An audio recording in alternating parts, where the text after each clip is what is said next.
Hey guys, welcome back to Rocket Gyan, my fellow space tubers. Okay, so today is the most epic launch day, which yep. In my life, today is the most epic launch day. Because why am I saying that? Because there are 3 launches scheduled on a single day, and that too very successively. Like right now, you are seeing the Vega rocket launch. The next one coming up is the China's ambitious project of their space station launch, space station core module launch, I must say. And the next one coming up is the Falcon 9 Starlink mission. So I'll try to stream everything, but there could be clash with the Starlink one. So right now, today, we will be seeing the launch of the Vega rocket. So hi everyone, hi John Wilson, hi Pedro Tree, hi Antion Sabatini. Elaborate. Great day today, Arianespace and Chinese space station in the same day. Yup, hello from Alabama, says STU Naman. Hi everyone. So today first launch is the Vega rocket launch. This one is also very interesting. So why is it interesting? I'll tell you that, but let us just go and learn about the rocket itself. So this rocket, which you can see, is a small rocket. I mean the small rocket, as it can only put around 1.5 tons to the circular orbit, or you can say the low earth orbit. So this is a rocket which is developed by Arianespace and ESA, and this is a fully solid rocket, motor based rocket. So first stage is the solid rocket motor stage, which is a P80 first stage. It is powered by a single piece solid rocket motor containing 87 tons of STPB solid propellant. Okay, so it can produce a thrust of 3015 kilonewtons. So the thing with the solid motors is that it can produce a lot amount of thrust in a very, in less amount of time. So if you want to get some that initial oomph just after the liftoff, you use solid rocket motor. Also, the solid rocket boosters are easy to make and are cheaper than the liquid counterparts. So people tend to use those solid rockets for the light launchers, the small rocket launchers. So that's why you can see here is the thing. Then this is the booster stage. Then we have the second stage, which is a Zephyro 23 stage, which has a 23 tons of propellant, and the solid propellant is again STPB, which is the most popular one right now. And this one has the gimbal in it, so you can see that it has the electromechanical actuators to direct the thrust. So I don't know about the first stage, I mean whether it has the gimbal in it or not, but the second stage does have a gimbal in it, and it is the gimbal is produced by the electromechanical actuator. So most probably in most of the rockets, the actuators are nothing but the robot, or you can say the mechanism which tilts the nozzle, or you can say the gimbaling. In most rocket, these are produced by the those mechanical actuators, in which they have pneumatic system in place, but here we have the electromechanical one. Then we have the third stage. Third stage is also an solid rocket motor, which has 10 tons of propellant, STPB again, and it offers the longest burn time of around 120 seconds. Then the last stage is the AVM stage. AVM stage is attitude and vernier upper module. This is a bit of, a stage which actually used to compensate for every loss or every overburn of the solid rocket motor. I mean, the solid rocket motors are such that we can't accurately predict how much delta V they can produce, because every time whenever they burn out, there is a small amount of propellant left, and how much thrust it can produce and all those things takes some complex math. I won't say complex math, but that is mostly unpredictable. That's why in most of the solid rocket motors, you will find that there is a fourth stage, which is used for these kind of purposes, and it has a liquid propellant. This is not a solid rocket motor. It's a liquid propellant using UDMH and NTO, which is an earth storable fluid fuels just ignites on coming in contact. So nothing much about it. And then the fairing. So the thing with this rocket is that this rocket has actually faced some serious criticism in the past, because of the ability and the reliability of this rocket. This rocket has had many failures in the past, the recent one being the avam upper stage, which is this one, underperforming, and which caused the mission to get lost. So this is the launch which is being launched today, in which they have actually tried to mitigate that issue. So that would be interesting to see. Now talking about the payload, this is a rideshare mission actually, and the main payload is this, I don't know how to pronounce it, but Pleiades Neo 3 satellite, which is an earth observation satellite. This is very high resolution satellite, runs on X band and Ka band, and the design life is around 8 years, which can be extended up to 2 years with to see, they will have to see how the satellite performs in orbit.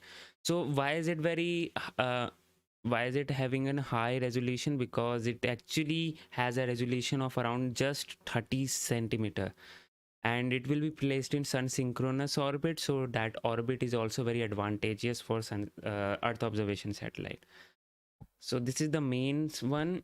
And then we have this satellite, which is actually the rideshare one, and these are the rideshare payload. This is the satellite which you are right now seeing, are the all Bravo all Charlie satellite, which are a pair of 6 cubesat built by NanoAvionics, and their purpose to test out a spectrometry payload that has been deployed by Aurora Insight. This is the first one which you can see right now. And then we have the another one. There you go. This is the Ireland's first satellite, EIR sat. This is so cool. The students are making a satellite, and it's a 2U CubeSat, 3 main onboard modules on experiments.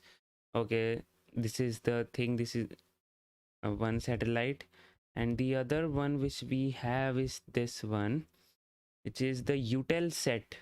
Leo constellation is a fleet of satellites from Eutelsat. They will offer global IoT coverage. And this will be very interesting to see, because recently Eutelsat has invested in OneWeb.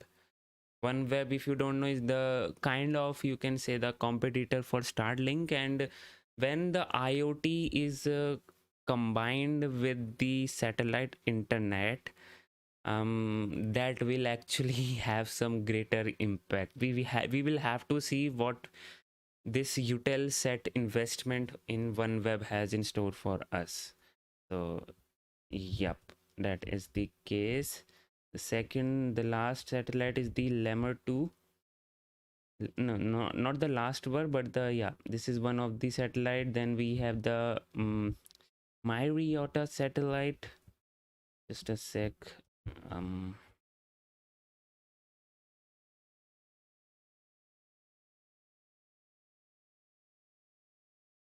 Yeah, this one is the Myriota satellite, and this one is the last one, which is actually NorSat-3. So okay, we have actually talked about the satellites now. If you have any other questions, you can ask me right now. Hi Labred, hi Sprite the Husky, Texas. Hello from Texas. He says, hello from New Jersey. Hi Joe, hi Stephen. Hi all, any idea how many stages this rocket has? Okay, so the stages this rocket has, basically it has 3 stages and 1 optional stage, which is the avam upper stage, which you can't say it optional as such, because you actually require that, and I have said it in my right now only. Why do they say it as an optional stage? Let me just tell you that. Yeah, why do they say that there is sometimes this is considered as an optional stage? Because sometimes The satellite's onboard propulsion module takes care of if there was any problem with the proper orbital insertion. So sometimes they don't require that, but most of the time they require it. The last time this caused a failure, so we will have to see what do we have in store for us.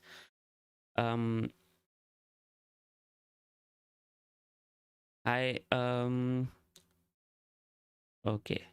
Pleiades. Okay. Pleiades. Okay. John Wilson will take that into account. Let me just see if we have any live stream yet. Okay, we do have something, but right now uh, uh, I mean, the webcast has not been started. We will have to wait for some time and then we'll see. Although it is looking like we are having some good graphics in today's launch. We'll have to see that, but as you can see here, we'll have to see that, but okay. So any other questions you have, you can surely ask me and I'll try to answer them. Other than that, what else do we have for today's mission?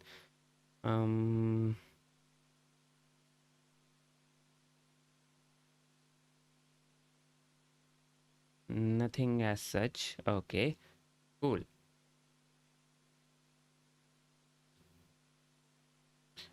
Okay, let me just have a okay, we can discuss about what happened with the VV17 mission. As you can see, this is a VV18 mission for this for Arianespace, obviously, and VV17 mission actually resulted into a failure.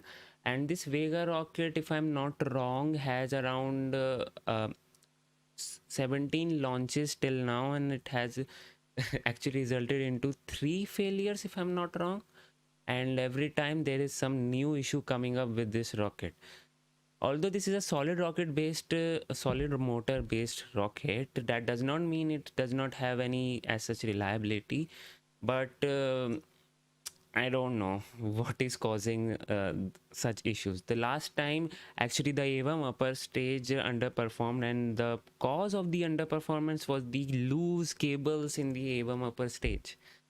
I mean, that was the case, and due to that, they lost the satellite. There were 2 satellites which were coupled, and which was to be launched by this Vega rocket. And if I'm not wrong, that was the uh, first satellite of one country. I can't remember it right now, but yeah, and they took around 6 years for that satellite. They took, yeah, 6 years to that for that satellite to make, and it resulted in a failure. The satellite and the payload actually was lost and burned up in the atmosphere. So space is hard, rocket science is hard. No, I won't say that. Rocket science is easy, rocket engineering is hard. This is the, my go-to statement every time when they say, as in, this is a saying, right? This is not a rocket science. Whenever we have to say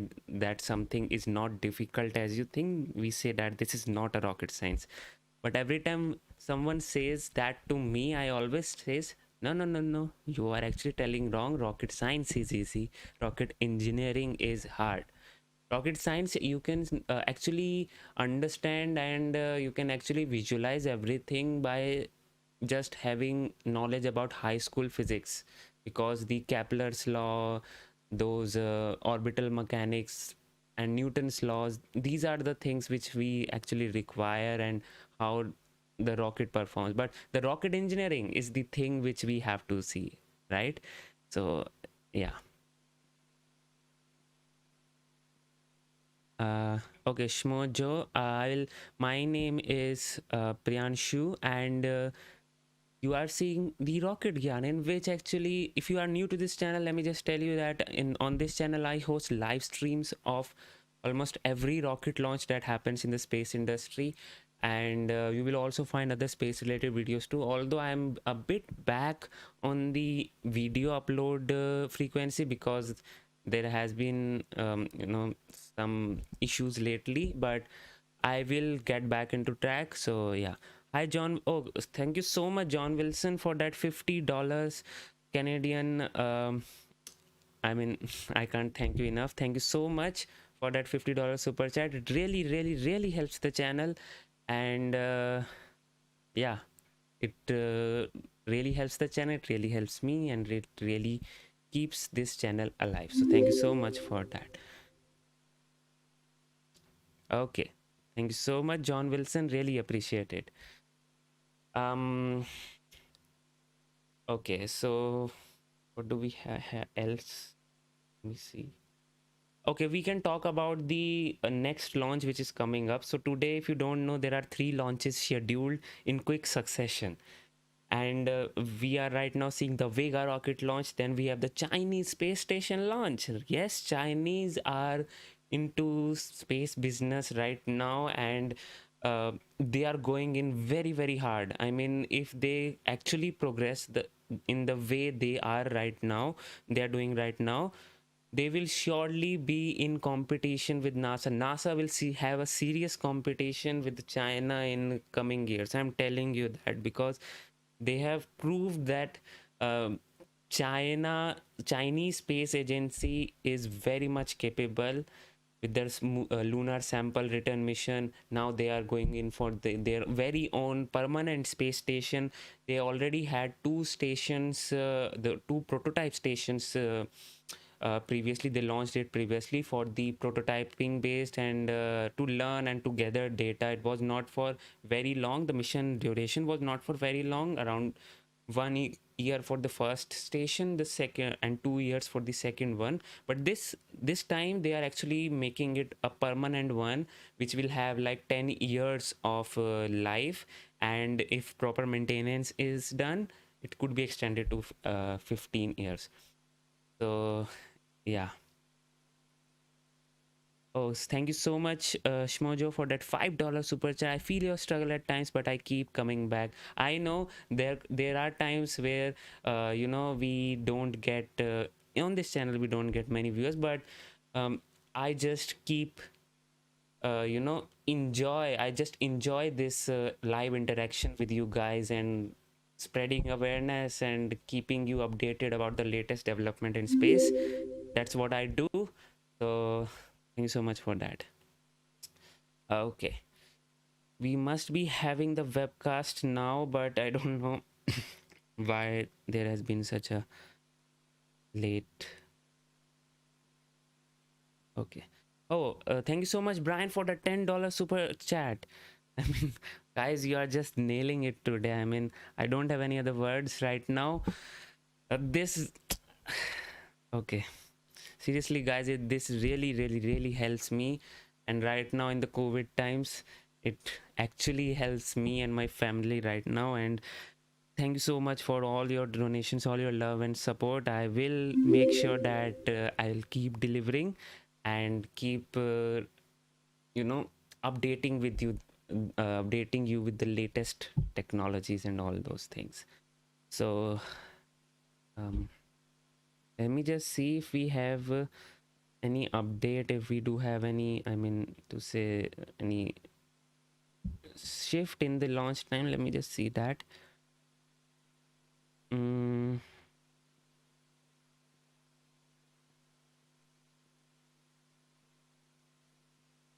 Because if there is any shift in the launch time now, then it will become very difficult for me to accommodate every launch today, because in just 34 minutes I will be live for the China's space station launch.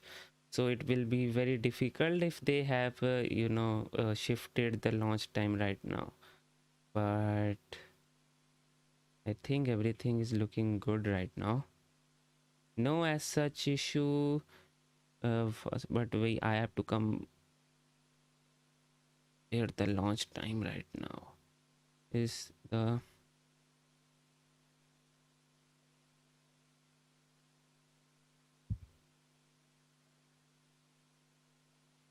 sure, the launch time is okay. Finally the launch time is not scheduled right now. It is good, and we just have to wait for the transmission to happen. Okay.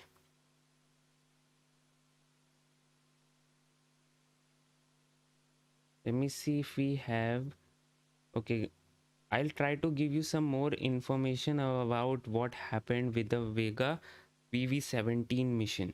They actually had a very long discussion, and they actually made a committee. So if you don't know, guys, whenever there is a failure, or there is any issue with the rocket or the GSCs or anything associated with the rocket, they always and always form this committee, which actually is used to analyze the issue. First of all, what is the issue mainly, and get to the root of it, and then provide some suggestions.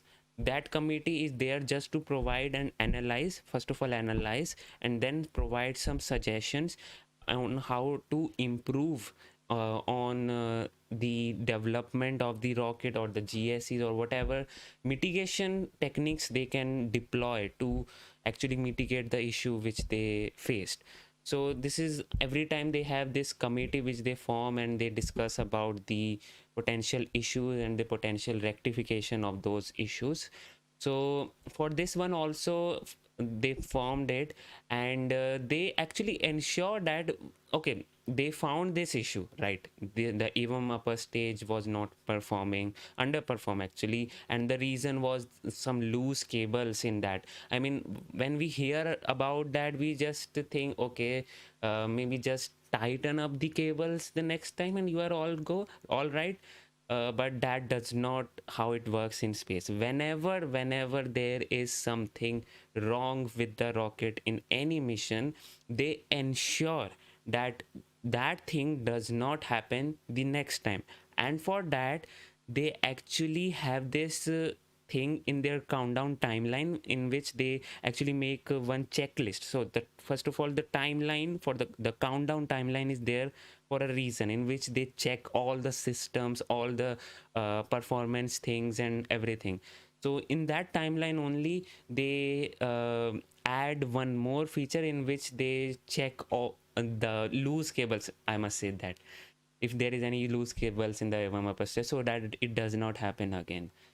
Similarly, I remember with the Delta 4 Heavy, there was one issue with the GSE, which actually delayed the launch from like initial launch date to actual launch date. It was around 5 months, and the issue was not with the rocket, it was with the GSEs.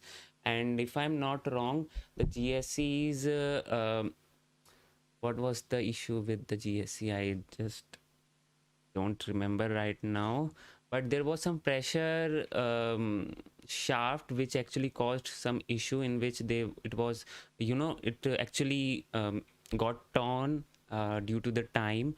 ULA actually thought that it could work in the time frame which they had, but it actually got torn. So the next time, they have right now ensured that they will replace that pressure shaft. If I'm not wrong, is it pressure shaft, what do we call it, but something related to pressure regulator. Yep, the pressure regulator.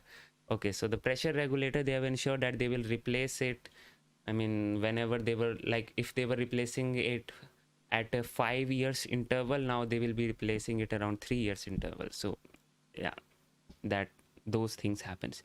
The Starlink mission has an instantaneous launch window, so it can't be shift. March 2028 says. Okay, yes. Does it have an instantaneous launch window? I don't think so, because I have seen some delay with the Starlink launch also at times, but instantaneous launch window could happen with the specific orbit. If it is going to a very specific orbit, then that can very well happen. I mean, we are just now T minus 10 minutes or so from the launch, and we don't even have webcast yet. I mean, wow. Okay, finally, we are having something. Do we have an instantaneous launch window? Just check.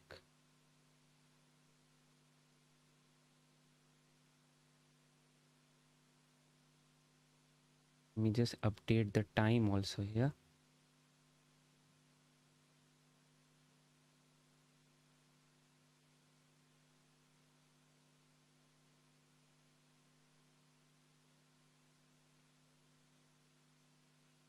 Uh, okay.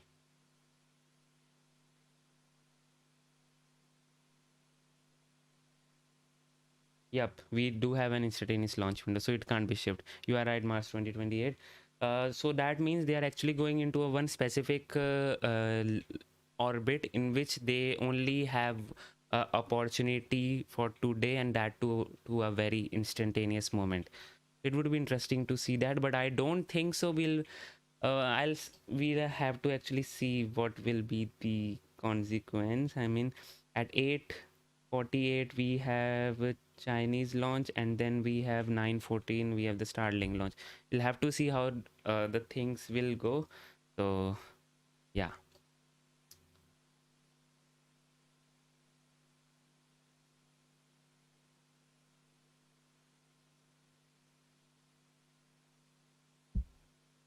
Okay. Hopefully we do get a look at the rocket. The problem with the Arianespace webcast is that they mostly focus on the production area in which they decorate a good studio and good host. I mean, we have a good host, but the problem with them is that we don't get most of the time we don't get views of the rocket. So that's what we are here for, and hopefully that will be the case today. Source de DDO, attention. 3, 2, 1,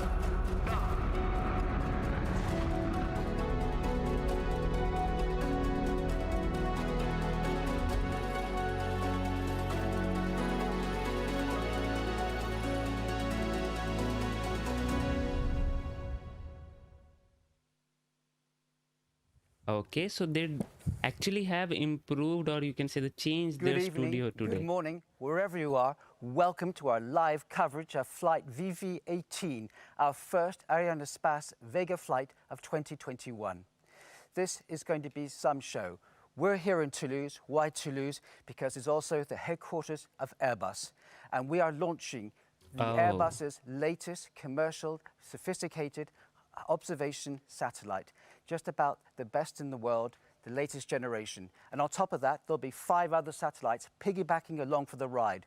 We'll be able to tell you about those as well, because I have with me in the studio leading experts. My guru to the right is Damien, and soon Raphael will be joining me on the left, who will be able to tell you everything you need to know about Vega, everything you need to know about the Airbus satellites, and how it'll impact you and our lives. Because of the studio, we can show you even closer the actual getting closer to the launch itself. And here, I want to show you the Vega launch right in your TV monitor, thanks to some of the animations. The Vega launcher, there you go. We're going to be showing you animation like this throughout the night. It's really worth staying up for, as you get the amazing advice as well from Damien and from Raphael and from our experts from Arianespace in Kourou as well. So do stay tuned. Of course, what we want to do is tell you that the countdown is coming very, very soon. And we should be going any minute now to Kourou as well, because we want to speak to the CEO of Arianespace, who's probably right behind me. I'm waiting for him to come up now, and it'll be Stefan Israel. Can Stefan see me? So they have used AR today. That is very Hello. cool. Good evening, yes, I hear you. Great. So tell me, how do you Hello. feel right now? Wow. This is cool. So we are now 5 minutes before liftoff. We are all focused on the success of the mission. We are here in the Jupiter cell control with all our partners from Avio, from ESA, from CNES. And we are just now before the big event. This, of course, marks Vega's return to flight. Tell me how that's going. So we are going to deliver tonight for Airbus, as you have mentioned, our main customer with Pleiades Neo and Earth observation satellite. We are going to deliver with 5 more auxiliary payloads in piggyback, and this is a return to flight. So it means that it is coming after months of very hard work with our partners, and tonight we are ready for this mission. So tell us, how will the mission unfold as we watch this all taking place live here from Toulouse and from Kourou, of course, where you are right now, the mission control? Yeah, so liftoff will occur at 10:50. We will have the separation of the first 3 stages approximately 7 minutes after liftoff. Pléiades Neo will be separated 54 minutes after liftoff, and 47 minutes after the separation of Pléiades Neo, we will have the separation of the 5 auxiliary payload, all that at an altitude of 600 kilometers. And we have now the DDO, or range manager, who is saying that everything is okay to go for the launch. So we are really now in the final countdown. Indeed, I can hear the range manager there. Obviously, so important as we get the guidelines on what's happening. Stefan, 760 Scar says, is Airbus hoping to launch humans at some point? Right now, Airbus is actually a more technical company. So talking about the human spaceflight program, they do have very much experience in it. And right now they are developing the Orion, this service module with ESA. So yeah, they are going in with the human spaceflight. And Shmojo, the presentation is fine, actually getting better. We'll have to see how this actually goes. The liftoff will occur from the Guiana Space Center. After the liftoff is triggered by the ignition of the P80 stage, which is the first booster of the Vega launch vehicle. The second and third stages that we call Zefiro 23 and Zefiro 9 will continue the job of the P80. They will increase the launcher velocity. The fairing separation will be triggered during the flight of the Zefiro 9, the third stage booster. And the end of the Zefiro 9 flight will trigger the separation of the stage, which will occur in direct visibility of Bermuda. We have then the first ignition of the AVUM, which is the upper stage reignitable engine. The cutoff of the stage 8 minutes after the ignitions will occur in visibility of Saint-Hubert still.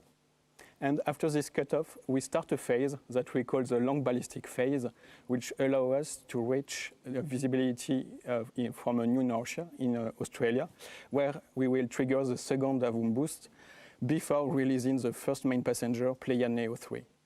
After the release of Pléiades Neo 3, we prepare for the injection into the orbit required by the auxiliary passengers with 2 boosts, the third and the fourth AVUM boost, which will occur in visibility of Galileo, and we have the sequence of separation. Right now you can see that the orbit has been changed. The plane of the orbit is changed. So the change of the plane of the orbit is actually done in space for that. So it will cost them some delta V.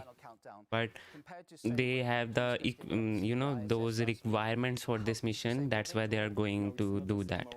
We will start, of course, below the altitude of the ISS.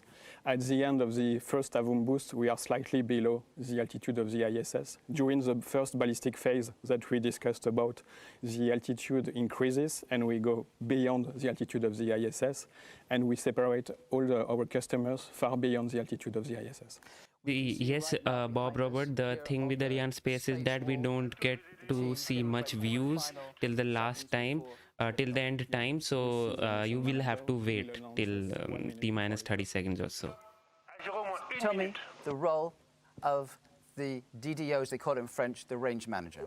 The range manager is the guy who is in charge of monitoring the status of the different preparation for the operation coming from the ground and also acquiring the status from the launcher. And we're going to be going to the... How long do you think we've got now until the countdown? We are around 40 seconds until the liftoff. So guys, this is a solid rocket based rocket, so you will actually see a significant high thrust to weight ratio. So just after the ignition, it will just go boom into the sky. That would be interesting to see. So we are T-minus 20 seconds. Wow. Just listen in and watch the issue. Launch. 7, 6, 5, 4, 3, 2, unité, top. And lift off. Allumage P80. Wow. Et décollage VV18.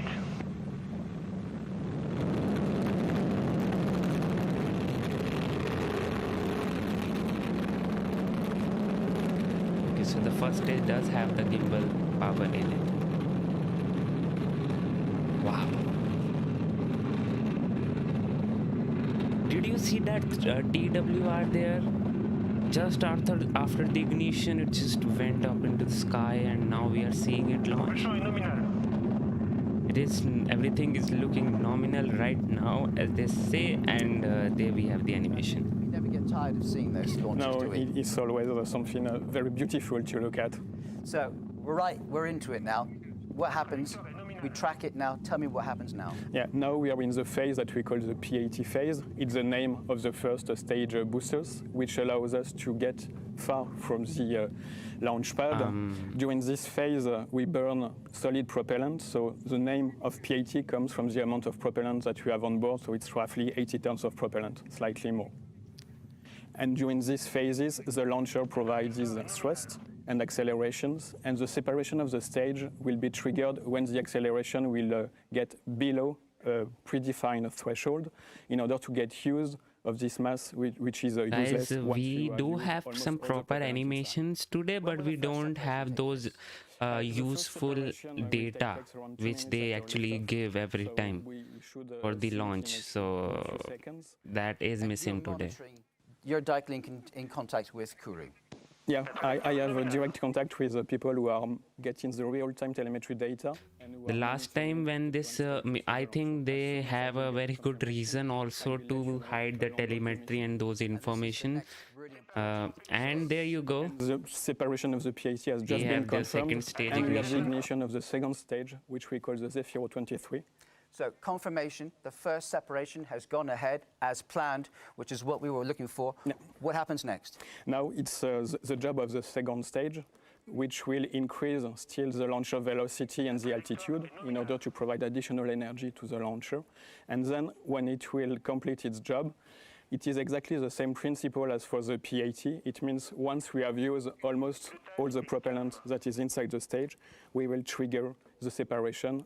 Once So again, guys, the thing is that I usually, you know, have the KSP animations also going on side by side with the launch, but today there were 3 launches and that to back, so I didn't have the time to make those. But right now we just saw that the second stage is performing, and we would love to have the telemetry and the graphs of the launch, but I don't think so we are having that today, and they have a very good reason for that, because that graph only last time I remember showed that the AVM stage was underperforming.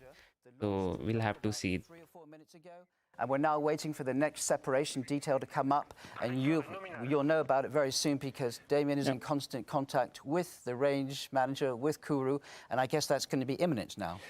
we are getting close to the moment of separation, but we are still waiting for the final moment.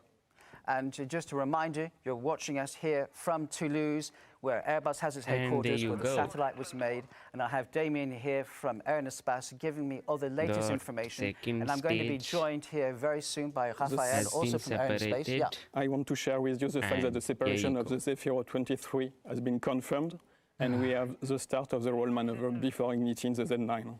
This is very good news, right? And the fairing has been separated as well. So that's great. So come on in now. So what we want to do now is we want to go through what the Vega launcher is like. Exactly, and Raphael will present you. Raphael? Hello.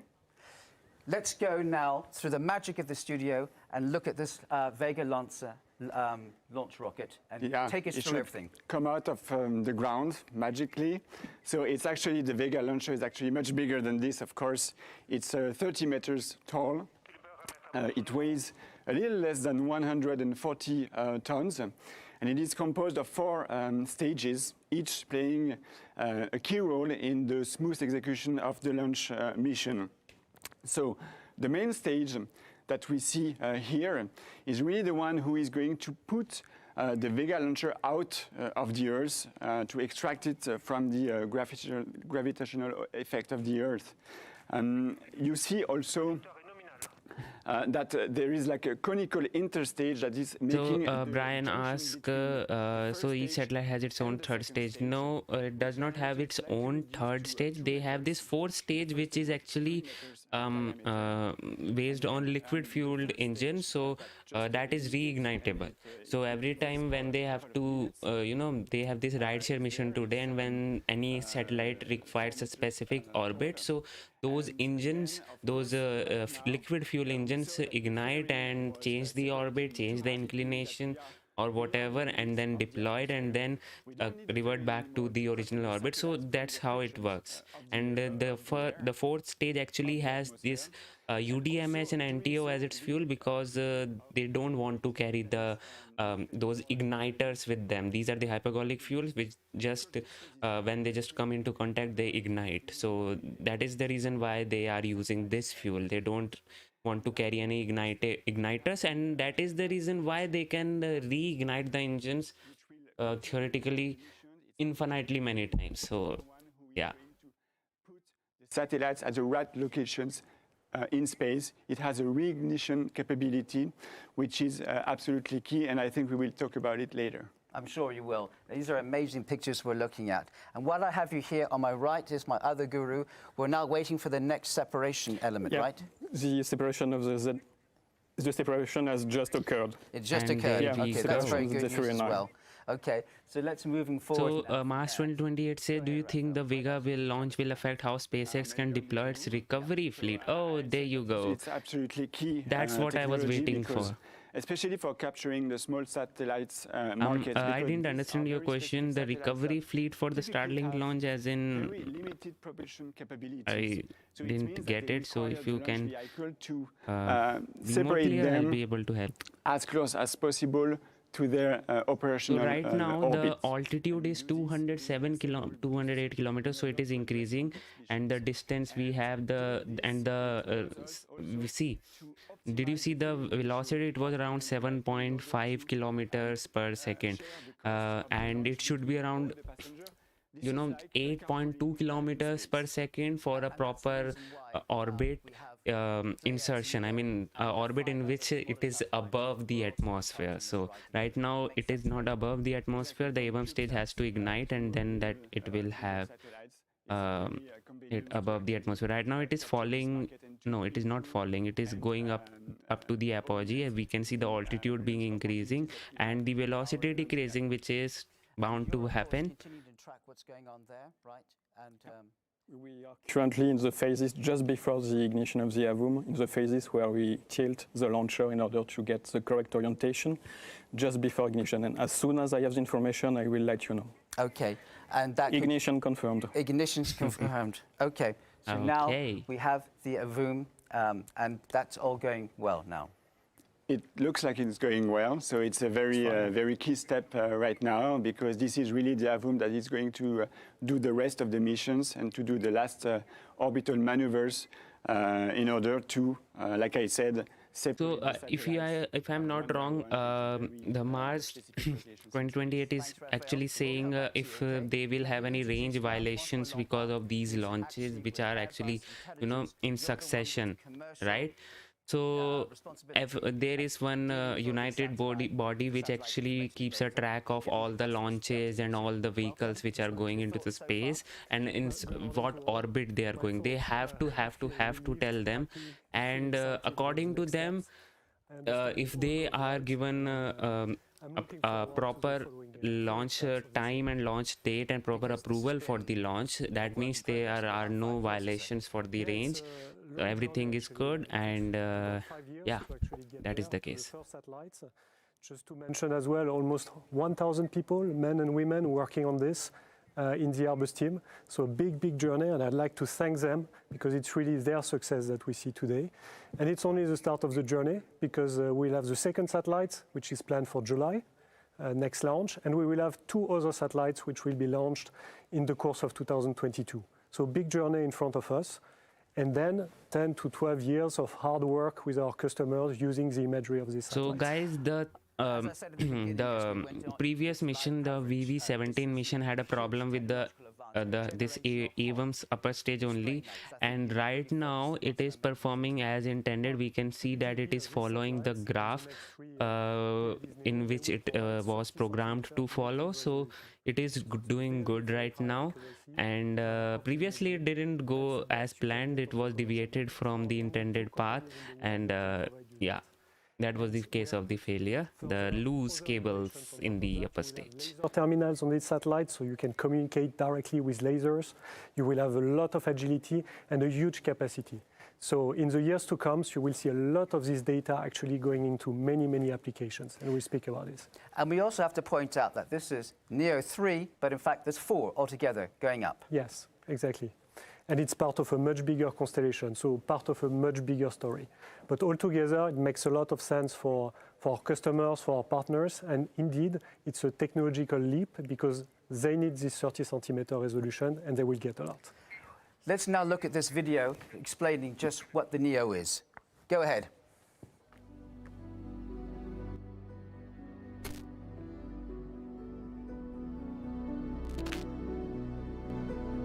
Okay.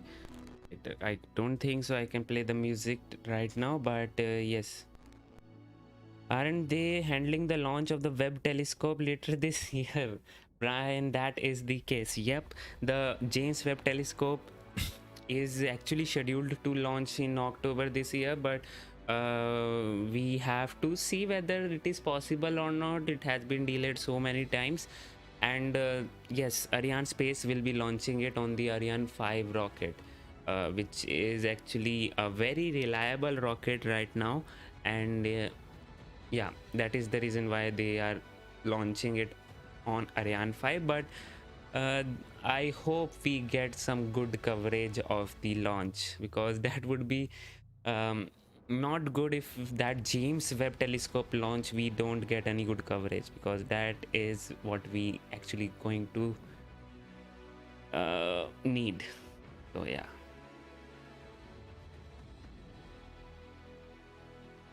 Exactly. So right now the presentation you are seeing is for the satellite, the Neo satellite, which is going to space right now, and it has 30 centimeter resolution, which is quite good for an Earth observation satellite. So, but the biggest and the most powerful satellite, the Earth observation satellite coming up, is the NISAR satellite.